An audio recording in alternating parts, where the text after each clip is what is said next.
আজ কড়াইয়ে ভালো করে খাবারটাকে মেখে মুখে আমার মামামকে খাওয়াবো।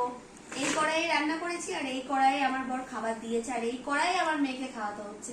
আমাদের ঘরে আর পাত্র তো নেই, তাই এই কড়াইয়ের মধ্যে রান্না করে আমার মেয়েকে কড়াইয়ের মধ্যেই খাওয়ায়। চলো খাও।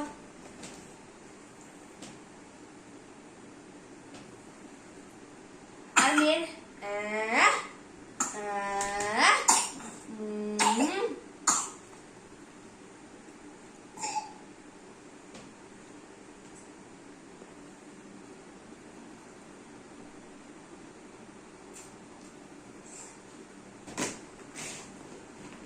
যেটা হচ্ছে মধ্য কথা সেটা হচ্ছে যে আমার মেয়েকে এখন খাতে বসেছি।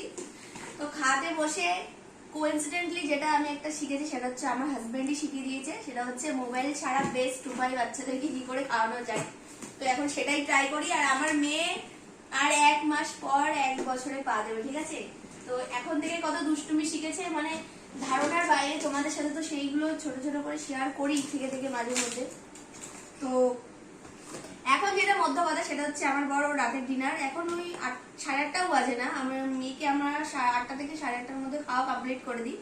তো রাত্রেবেলা এর মধ্যে রান্না করেছে, বর বলে এটার মধ্যে খাওয়াতে, না বর বলেনি, সত্যি কথা বলতে আমিই বলেছি। আর আমার পুরো মিল্লাত লাগে বাসন মাজতে, এই জন্যই বললাম এই কড়াই দে, কড়াই মামাকে খাইয়ে দিচ্ছি।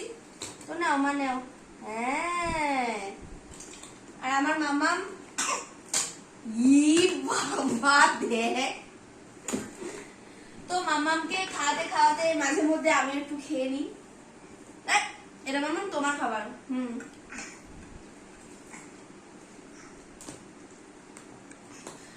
শখের মানুষকে বিয়ে করেছি, মন যা চাইবে তাই করবো গাইস। কড়াই রান্না করে মেয়েকে কড়াতেই খাওয়াবো, বুঝেছো গাইস? শখের মানুষকে বিয়ে করো, অনেক ফায়দা।